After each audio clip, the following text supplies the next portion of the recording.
All eyes on Greece today as it edges closer, ever closer to probably defaulting on that 1.6 billion payment to one of its creditors, the International Monetary Fund, with the deadline just hours away now. In fact, the Greek Finance Minister, Yanis Varoufakis, was asked if Athens would be able to put up the cash in time.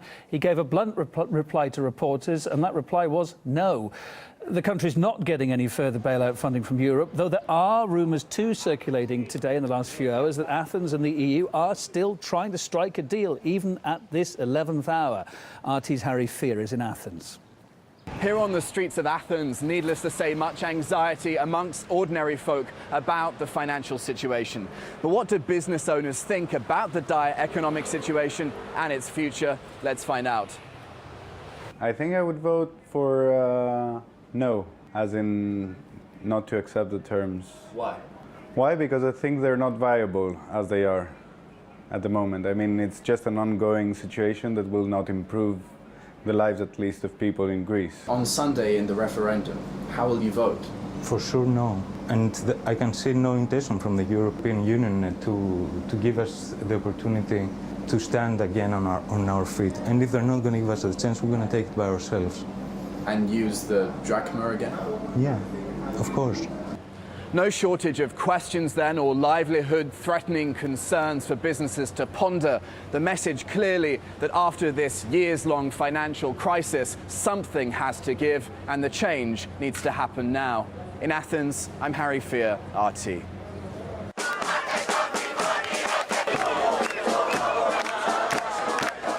Well, that was the scene in Athens last night, where a massive show of solidarity for Greece's government played out on the streets Monday night. Thousands of people swarming there onto the street, making their feelings heard, protesting against austerity and urging voters to reject the EU bailout terms in the forthcoming referendum on Sunday. The conditions have been dismissed by the Greek government as humiliating, of course. That's a sentiment, it seems, shared by many in Athens last night as well.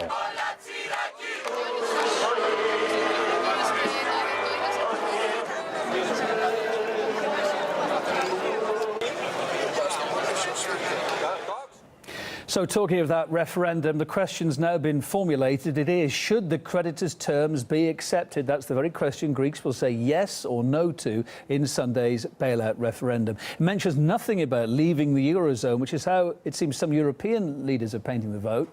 For his part, Prime Minister Tsipras is urging people to vote no. They will not kick us out of the Eurozone.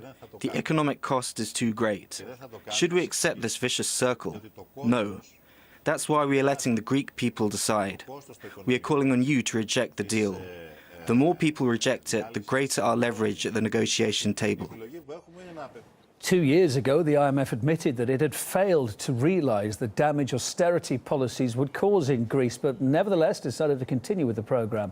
The failures included a deep recession and exceptionally high unemployment. Euroscepticism is growing in other EU countries too that are faced with austerity measures. We went to Rome and to Madrid to ask people how they would vote if they were offered the chance to exit the euro right now. Por salir del euro. Si un país no funciona con un tipo de moneda, una economía, ¿por qué sigue con ello? Yo votaría pues que sí que se quedaran en la Unión Europea. Creo que hacen más unidos todos che non por separado. Non so cosa è meglio, se rimanere nell'euro o tornare indietro, nel senso che con l'euro sicuramente ci siamo avvicinati a molti paesi. Scegliere di uscire dall'euro in quanto negli ultimi anni abbiamo subito un'inflazione molto alta. Io ho cambiato idea poco fa, sceglierei di uscire dall'euro e dall'Europa perché credo che questo sistema ormai ha proprio collassato del tutto.